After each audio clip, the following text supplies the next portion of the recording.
تو یہ ڈبل دھوکہ ہو گیا. تو یہ شیطان سے 2 دفعہ دھوکہ نہیں کھانا. پہلی دفعہ ہو گیا, اب کیا ہے کہ اب اس سے آگے ہم نے کیا ہوا کہ اللہ کی رحمت سے مایوس نہیں بھیجا. اللہ تعالیٰ چاہتا ہے کہ ہم کامیاب ہوں.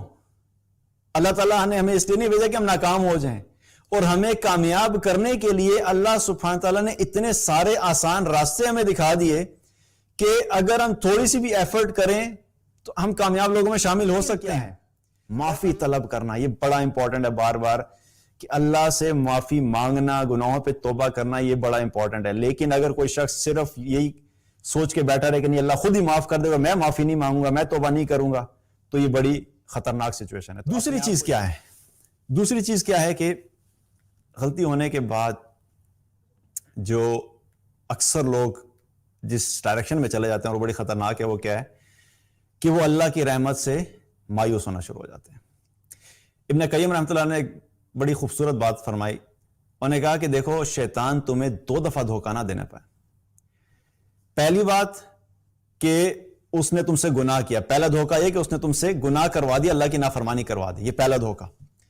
اور دوسرا دھوکہ یہ کہ گناہ کروانے کے بعد وہ تمہیں اللہ کی رحمت سے مایوس کر دے, تو یہ ڈبل دھوکہ ہو گیا. تو یہ شیطان سے 2 دفعہ دھوکہ نہیں کھانا. پہلی دفعہ ہو گیا, اب کیا ہے کہ اب اس سے آگے ہم نے کیا ہوا کہ اللہ کی رحمت سے مایوس نہیں ہونا. اسی لیے اگر ہم دیکھیں تو اللہ سبحانہ تعالیٰ نے قرآن میں جہاں پہ بار بار گناہوں سے رکنے کا ذکر کیا اور گناہوں کا بتایا کہ کیا کیا چیزیں اللہ کی نافرمانی کی چیزیں ہیں. اللہ تعالیٰ نے منع فرمایا کہ یہ کام نہ کرنا, زنا نہیں کرنا, شراب نہیں پینا, چوری نہیں کرنا, کسی کا حق نہیں مارنا, کسی کے اوپر طنز نہیں کرنا, کسی پہ تجسس نہیں کرنا, کسی کی ٹو میں نہیں لگنا. تو بہت سارے گناہ ہیں جن سے اللہ نے منع فرمایا. لیکن اس کے باوجود اللہ سبحانہ تعالیٰ نے جہاں پہ قرآن میں مختلف قسم کے لوگوں کو ایڈریس کیا, کہیں پہ اللہ تعالیٰ نے ایمان والوں کو ایڈریس کیا, یا ایھا الذین آمنوا, اے ایمان والوں. کہیں پہ اللہ تعالیٰ نے مشرکین کو ایڈریس کیا, کہیں پہ اللہ تعالیٰ نے صالحین کو ایڈریس کیا, کہیں پہ اللہ تعالیٰ نے متقین کو ایڈریس کیا. تو مختلف قسم کی ہیں. اللہ سبحانہ تعالیٰ نے قرآن میں ایک جگہ پہ اپنے ان گناہگار بندوں سے کو بھی ایڈریس کیا کہ جن سے غلطی ہو گئی, ان کو چھوڑا نہیں, ان کو ایسے ہی اللہ تعالیٰ نے ڈس اون نہیں کیا. اور اس سے پہلے دیکھا ہے تو اللہ سبحانہ تعالیٰ نے بار بار اپنی رحمت کا ذکر کیا ہے. اللہ تعالیٰ نے قرآن میں فرمایا وَرَحْمَتِ وَسِعَتْ كُلَّ شَيْءٍ, کہ میری رحمت نے ہر چیز کو گھیرے ہوا ہے. اور ایک حدیث قدسی میں کیا آتا ہے کہ اللہ تعالیٰ نے کیا فرمایا, ان رحمت سبقت غضبی, میری رحمت میرے غضب پر حاوی ہے, یعنی میری رحمت جو ہے میرے غضب سے پہ حاوی ہے. تو اللہ تعالیٰ نے بار بار اپنی رحمت کا ذکر کیا, اور یہ رحمت صرف ایمان والوں کے لیے نہیں بلکہ اللہ سبحانہ تعالیٰ نے اس رحمت کا تذکرہ جو ہے وہ اپنے نافرمان لوگوں کے لیے بھی کیا. اللہ تعالیٰ نے قرآن میں فرمایا قل یا عبادی الذین اسرفوا علی انفسہم لا تقنطوا من رحمت اللہ ان اللہ یغفر الذنوب جمیعا انہ هو الغفور الرحیم. بہت ہی خوبصورت آیت ہے قرآن کی, اور اللہ کی رحمت کی طرف کھینچنے والی اور اللہ کی رحمت کا ایک ایسا احساس دلانے والی. اللہ تعالیٰ نے نبی صلی اللہ علیہ وسلم سے فرمایا کہ آپ ان سے کہہ دیجئے, کن سے مخاطب ہیں, یا عبادی الذین اسرفوا علی انفسہم. آپ کن سے فرما دیجئے, ایمان والوں سے نہیں, مومنین سے نہیں, صالحین سے نہیں, محسنین سے نہیں, متقین سے نہیں, بلکہ وہ لوگ جنہوں نے اپنی جانوں پہ ظلم کیا ہے, جنہوں نے اپنے آپ کو گناہوں میں ڈبو دیا ہے, جنہوں نے کوئی چھوٹا موٹا گناہ نہیں کیا بلکہ بہت سارے گناہ کیے ہیں اور مستقل گناہ کرنے والے ہیں, بڑے گناہ گار ہیں, چھوٹا گناہ گار نہیں ہے. لیکن جب اللہ تعالیٰ نے اپنے ان گناہ گاروں کو پکارا تو اللہ تعالیٰ نے جو لفظ استعمال کیا وہ کیا کہ یا عبادی. اللہ تعالیٰ نے یہ نہیں کہا کہ وہ جو فلاں جگہ پہ کھڑے ہوئے ہیں نا یہ گناہ گار, ان کو جا کے کہہ دو, بلکہ اللہ سبحانہ تعالیٰ کے پکارنے کا انداز کیا ہے کہ اے میرے بندو, اے میرے بندو, ہے گناہ گار لیکن اللہ تعالیٰ نے ڈس اون نہیں کیا, اٹھا کے باہر نہیں پھینک دیا, بلکہ کیا کہ ٹھیک ہے گناہ ہو گیا لیکن بندے تو تم میرے ہی ہو. یا عبادی, اے میرے بندو. کون؟ جنہوں نے اپنی جانوں پہ ظلم کیا, اور وہ چھوٹے گناہ نہیں بلکہ بہت بڑے بڑے گناہ ہیں. اور پھر کیا فرمایا, لا تقنطوا من رحمت اللہ, تم اللہ کی رحمت سے مایوس نہیں ہونا. اب یہ رحمت کی امید کس کو دلائی جا رہی ہے؟ ہم تو ہر چیز صرف ایمان والوں کے اور جو پریکٹسنگ مسلمز ہوتے ہیں اور جو بالکل جو صحیح طریقے سے زندگی گزارے انہی کے کھاتے میں ڈال رہے ہوتے ہیں نا. اللہ سبحانہ تعالیٰ یہاں پہ اپنے گناہگار بندوں سے مخاطب ہے کہ تم اللہ کی رحمت سے مایوس نہ ہونا. ان اللہ یغفر الذنوب جميعا، بے شک اللہ تعالیٰ تمہارے سارے کے سارے گناہ معاف کر دے گا. انہ هو الغفور الرحیم، بے شک وہ بہت زیادہ معاف کرنے والا اور رحم فرمانے والا ہے. اللہ نے رحمت کی امید دلائی. مایوس نہیں ہونا. ہوگی غلطی، بلنڈر ہو گیا، نہ چاہتے بھی ہو گیا، ٹھیک ہے، ہو گیا نا، کوئی مسئلہ نہیں، لیکن اب تم نے رحمت سے مایوس نہیں ہونا. کیونکہ یہاں پہ ایک اور چیز بڑی امپورٹنٹ ہے سمجھنے کی کہ اللہ سبحانہ تعالیٰ نے ہمیں جو دنیا میں بھیجا ہے، اللہ تعالیٰ چاہتا ہے کہ ہم کامیاب ہوں. اللہ تعالیٰ نے ہمیں اس لیے نہیں بھیجا کہ ہم ناکام ہو جائیں. اور ہمیں کامیاب کرنے کے لیے اللہ سبحانہ تعالیٰ نے اتنے سارے آسان راستے ہمیں دکھا دیے کہ اگر ہم تھوڑی سی بھی ایفرٹ کریں تو ہم کامیاب لوگوں میں شامل ہو سکتے ہیں. اور اللہ کی رحمت کی اتنی ساری باتیں ہیں کہ جب ہم دیکھتے ہیں تو ہمیں احساس ہوتا ہے کہ اگر اللہ سبحانہ تعالیٰ نے جو ہمیں قانون دیا اگر اس کا ریورس کر دیتا تو ہم ہلاک ہو جاتے. مثال کے طور پہ اللہ تعالیٰ نے کیا فرمایا کہ میری رحمت میرے غضب پر حاوی ہے. اگر اللہ تعالیٰ یہ کہتا کہ میرا غضب میری رحمت پر حاوی ہے تو مارے گئے تھے. اور جہاں پہ اللہ تعالیٰ نے کہا کہ میری رحمت نے ہر چیز کو گھیرے ہوئے ہے، اگر اللہ تعالیٰ کہتا کہ میرا غضب ہر چیز کو گھیرے ہوئے تو پھر بھی مارے گئے تھے. حدیث میں آتا ہے کہ جب کوئی شخص ایک نیکی کرتا ہے تو اس ایک نیکی کے بدلے میں اللہ تعالیٰ اس کے نامہ اعمال میں کم سے کم 10 نیکیاں لکھ دیتا ہے، اور زیادہ سے زیادہ جو اس کی ظاہر 700 گناہ اور اس سے بھی زیادہ لکھ دیتا ہے. اگر اللہ اور گناہ کے بارے میں کیا آتا ہے کہ جب کوئی شخص گناہ کرتا ہے یا گناہ کا ارادہ کرتا ہے تو ارادہ کرنے کے اوپر گناہ نہیں لکھا جاتا جب تک گناہ کر نہ لے، اور اگر گناہ کر لیتا ہے تو کرنے کے اوپر ایک گناہ کے بدلے میں ایک ہی گناہ لکھا جاتا ہے. سبحان اللہ. اگر اللہ تعالیٰ اس کو ریورس کر دیتا کہ جو شخص بھی ایک گناہ کرے گا اس کے بدلے میں 10 بلکہ 700 گناہ لکھے جائیں گے اس کے، اور جو شخص 10 نیکیاں کرے گا اس کے بدلے میں ایک نیکی لکھی جائے گی، یا ایک نیکی کے بدلے میں ایک ہی نیکی لکھی جائے گی، تو پھر کیا کرتے ہیں ہم؟ تو یہ سارے راستے جو اللہ سبحانہ تعالیٰ نے ہمیں دیے ہیں، ان سے کیا پتہ لگتا ہے کہ اللہ چاہتا ہے کہ ہم کامیاب ہو جائیں، اور اللہ سبحانہ تعالیٰ ہماری تھوڑی سی ایفرٹ کو بھی ریکگنائز کرتا ہے. اللہ تعالیٰ ہمیں اگر ہم سے غلطی ہوتی ہے تو غلطی ہونے کے بعد اللہ تعالیٰ ہمارے لیے معافی کے دروازے کھلے رکھے ہوئے ہیں. یہ سب اللہ کی رحمت ہے.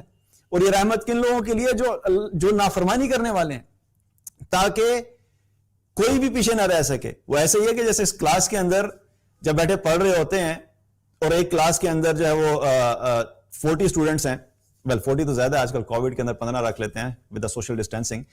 15 اسٹوڈنٹس اگر بیٹھے ہوئے ہیں تو ٹیچر کیا کہتا ہے؟ ٹیچر کہتا ہے کہ اس کی جو اچھا سنسیئر ٹیچر ہوتا ہے اس کا جو گول ہوتا ہے وہ یہ ہوتا ہے کہ کسی طریقے سے 15 کے 15 جو ہے کامیاب ہو جائیں. وہ یہ نہیں کرتا ہے کہ نہیں یہ جو 10 ہے نا ان کو تو کامیاب ہونا چاہیے، یہ 5 چونکہ یہ فلاں بندہ جو ہے یہ مجھے اتنا اچھا نہیں لگتا، ان 5 کو ناکام ہو جانا چاہیے.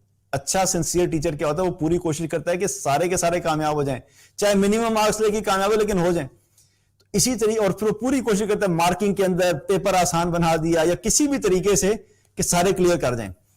اللہ سبحانہ تعالیٰ نے بھی ہمارے ساتھ یہ معاملہ کیا ہے کہ ایک تو ہمارے لیے قانون آسان دے دیا اور پھر مارکنگ بھی آسان کر دی، پھر چھوٹے چھوٹے اعمال کر کے بڑے بڑے اجر لکھنا شروع کر دیے. اس کے باوجود اگر کوئی انسان ناکام ہو جائے تو پھر آپ سوچئے کہ وہ اس انسان کے لیے کتنی ہلاکت کی بات ہے کہ اتنی اپرچونٹی ہونے کے باوجود بھی وہ ناکام ہو جائے. تو کیا ہے کہ اللہ کی رحمت، اللہ تعالیٰ نے اپنی رحمت سے کہا کہ اللہ کی رحمت سے مایوس نہیں ہونا. اور اللہ سبحانہ تعالیٰ کی رحمت کیسی ہے؟ صحیح مسلم کی روایت ہے، حدیث قدسی ہے کہ اللہ تعالیٰ فرماتا ہے کہ اے میرے بندو تم دن رات گناہ کرتے ہو اور میں تمہیں دن رات معاف کرتا رہتا ہوں، لہذا تم مجھ سے بخشش طلب کرو، میں تمہارے گناہوں کو معاف کر دوں گا. ایک گناہ کا ذکر نہیں ہو رہا ہے اس حدیث میں. اللہ تعالیٰ کیا فرما رہے ہیں؟ تم دن رات گناہ کرتے ہو. آپ سوچئے سبحان اللہ، ایک بندہ جو دن بھی گناہ کرے رات بھی گناہ کرے اور روزانہ کرتا چلا جائے، اس کے کتنے گناہ ہوں گے؟ لیکن اللہ تعالیٰ کیا کہہ رہا ہے کہ تم دن رات گناہ کرتے ہو، میں تمہارے گناہ دن رات معاف کرتا ہوں. اور لیکن آگے ایک چیز بتایا کہ تم مجھ سے بخشش طلب کرو. دیٹ از ویری امپورٹنٹ، کیونکہ اکثر لوگ اس جو ہے نا وہ خوش فہمی میں ہوتے ہیں، گناہ کرتے جائیں، بس یہ اللہ غفور الرحیم ہے، اللہ غفور الرحیم ہے، اور اس پر گناہوں کی جو ہے وہ مشین چلتی چلی جا رہی ہے، کوئی توبہ نہیں، کوئی معافی نہیں، کوئی اپنے دل کے اندر احساس نہیں، بس جی اپنے گناہ پورے رکھے ہوئے ہیں، اپنی خواہشات پوری چل رہی ہیں، اللہ کی نافرمانی کانسٹنٹلی چلے جا رہی ہے، اور اپنے دل کو مطمئن کرنے کے لیے کہیں سے یہ بز ورڈ اٹھا لیا اللہ غفور رحیم ہے، بز ورڈ تو نہیں ہے، یہ فیکٹ ہے، لیکن آؤٹ آف کانٹیکسٹ کنیکٹ کر کے اپنے آپ کو مطمئن کر رہے ہوتے ہیں۔ یہاں پہ بھی کیا پتہ لگ رہا ہے کہ اللہ سبحانہ وتعالیٰ کیا فرما رہے ہیں کہ بس تم مجھ سے بخشش طلب کرو، یعنی اللہ سے معافی مانگنی ہوگی، دن رات بھی گناہ کیا لیکن اس کے باوجود تم دن کو کیا کرو، دن کو اللہ سے معافی مانگو، اللہ دن کو معاف کرے گا۔ اور ایک اور حدیث میں کیا آتا ہے کہ اللہ سبحانہ وتعالیٰ دن کو اپنے ہاتھ پھیلاتا ہے ان لوگوں کے لیے کہ جنہوں نے رات کو گناہ کیے تاکہ میں ان کو معاف کر سکوں، اور رات کو ہاتھ پھیلاتا ہے جنہوں نے دن میں گناہ کیے تاکہ ان کو رات میں بخش سکوں۔ تو کیا ہے کہ دن رات گناہ کرنے والا بھی جب اللہ کے سامنے توبہ کرتا ہے، معافی مانگتا ہے، تو کیا ہے کہ اللہ سبحانہ تعالیٰ اس کے گناہوں کو بخش دیتا ہے۔ تو یہاں پہ بھی کیا پتہ چلتا ہے، ایک گناہ نہیں، بہت سارے گناہ، لیکن پھر بھی اگر سچے دل سے توبہ کی تو اللہ تعالیٰ گناہوں کو معاف کر دیتا ہے۔ ایک اور حدیث ہے، ترمذی کی روایت ہے، بہت ہی خوبصورت حدیث، اور اللہ کی رحمت کا ہمیں اندازہ ہوتا ہے کہ اللہ تعالیٰ کس طریقے سے اپنے بندوں کے ساتھ جو معاملہ کرتا ہے۔ حدیث میں آتا ہے کہ اللہ تعالیٰ فرماتا ہے کہ اے ابن آدم، تو مجھ سے دعا کر اور مجھ سے معافی طلب کر، میں تیرے گناہوں کو معاف کر دوں گا اور مجھے اس کی کوئی پرواہ نہیں ہوگی۔ اے ابن آدم، تیرے گناہ اتنے ہو جائیں کہ آسمان کو چھونے لگ جائیں، اور اس حال میں آ کے تم مجھ سے معافی طلب کر، میں تجھے معاف کر دوں گا اور مجھے کوئی پرواہ نہیں ہوگی۔ اے ابن آدم، تو اتنے گناہ کر کہ زمین بھر دے، اور اس حال میں تو میرے پاس آ کے تو نے میرے ساتھ شرک نہیں کیا، تو میں اتنی ہی رحمت کو لے کر اسی کے برابر جب وہ تیرے ساتھ بخشش لے کے تیرے ساتھ معاملہ کروں گا۔ اللہ سبحانہ تعالیٰ نے یہاں پہ کیا بتایا کہ چھوٹا گناہ نہیں، ایک گناہ نہیں، بلکہ کیا ہے کہ اتنے گناہ کر کے آسمان کو بھر دے۔ اب اتنے گناہ کرنا کوئی آسان کام ہے کہ کوئی شخص اتنے گناہ کرے کہ اس کے گناہ آسمان تک چلے جائیں، لیکن اس کے باوجود یہاں سے کیا پتہ لگتا ہے، اللہ تعالیٰ کیا فرمایا کہ تو کر لے، ہو سکتا ہے کوئی ایسا ہو جس کے گناہ آسمان تک پہنچ جائیں، لیکن کیا فرما رہے ہیں کہ تو مجھ سے بخشش طلب کر، مجھ سے معافی مانگ، میں تیرے سارے گناہوں کو معاف کر دوں گا اور مجھے کوئی پرواہ نہیں ہوگی۔ سبحان اللہ، اس حدیث کو میں پڑھ رہا تھا اور ویسے بھی تو یہ جو لفظ ہے نا، مجھے کوئی پرواہ نہیں، اگر اس کا ایک خاکہ اپنے ذہن میں بنایا جائے تو ایسے ہی لگتا ہے کہ ایک انسان ہے جس نے زندگی گناہوں میں گزاری، مطلب اور ایک گناہ نہیں، سارے بڑے گناہ اس کے اندر آپ ایڈ کر لیجئے، شراب بھی پیتا رہا، زنا بھی کرتا رہا، والدین کی نافرمانی بھی کرتا رہا، نمازیں بھی نہیں پڑھتا تھا، اور کسی کے حقوق بھی پورے نہیں کیے، حرام بھی کھاتا تھا، ہر چیز جو بھی آپ سوچ سکتے ہیں، اور اتنے سارا گناہوں کا پلندہ لے کے اب وہ اندر سے ٹوٹا ہوا، اور ایک زندگی میں 30 سال 40 سال 50 سال کے بعد اس کو احساس ہو گیا کہ نہیں یار، بڑا گند کیا میں نے اپنی زندگی میں، میرا خیال ہے اب مجھے نا توبہ کر لینے چاہیے۔ تو یہاں پہ کیا ہوگا، اب اتنے گناہ لے گیا، آسمان کے برابر گناہ لے کے جا رہا ہے، اللہ کے سامنے پہنچا کہ اللہ، یہ میرے 40 سال کا جو ہے وہ جو بھی حرکتیں میں نے کی ہیں 40 سال میں، یہ سارے بلنڈرز ہیں یا اللہ، لیکن اب تیرے پاس آیا ہوں معافی مانگنے کے لیے، یا اللہ تمہیں معاف کر دے۔ تو جو لفظ ہے نا کہ مجھے کوئی بھی پرواہ نہیں ہے، تو ایسی محسوس ہوتا ہے جیسے کہ اللہ تعالیٰ کا اچھا چلو ٹھیک ہے، ہو گیا نا، احساس ہو گیا، توبہ کر لی، چلو کوئی بات نہیں، جاؤ۔ مطلب کتنے آرام سے لگتا ہے کہ اللہ سبحانہ تعالیٰ معاف کر دے اور مجھے کوئی پرواہ نہیں، یعنی میں معاف کر دوں گا، مجھے کوئی پرواہ نہیں ہے۔ لیکن کیا ہے، معافی طلب کرنا، یہ بڑا امپورٹنٹ ہے، بار بار کہ اللہ سے معافی مانگنا، گناہوں پہ توبہ کرنا، یہ بڑا امپورٹنٹ ہے۔ لیکن اگر کوئی شخص صرف یہی سوچ کے بیٹھا رہے کہ نہیں اللہ خود ہی معاف کر دے گا، میں معافی نہیں مانگوں گا، میں توبہ نہیں کروں گا، تو یہ بڑی خطرناک سچویشن ہے۔ تو اپنے آپ کو اس خوش فہمی سے نکالنا اور غلط فہمی سے نکالنا۔ تو اس حدیث سے بھی کیا پتہ لگتا ہے اللہ کی رحمت کا، کہ اللہ تعالیٰ فرمایا کہ تو آسمان کے برابر گناہ لے کے آئے گا، معافی مانگے گا، میں معاف کر دوں گا۔ تو اس حال میں میرے پاس آئے گا کہ زمین بھر کے لے کے آئے گناہ، تو میں تیرے سے زمین بھر کے جو ہے اسی کے برابر بخشش لے کر آؤں گا۔ تو جتنے تو کرے گا اس کے حساب سے اللہ تعالیٰ برابر کا معاملہ کر رہے ہیں۔ ایک جگہ پہ اللہ تعالیٰ نے قرآن میں اس سے ایک سٹیپ آگے کی بات کی ہے، برابر نہیں کہ جتنے گناہ تھے اتنے معاف کر دیا، آسمان کے برابر گناہ تھے توبہ کی معاف کر دیا، زمین کے برابر گناہ تھے توبہ کی معاف کر دیا۔ ایک سٹیپ آگے کی بات کی اللہ تعالیٰ نے۔ سورہ فرقان میں اللہ تعالیٰ نے کیا فرمایا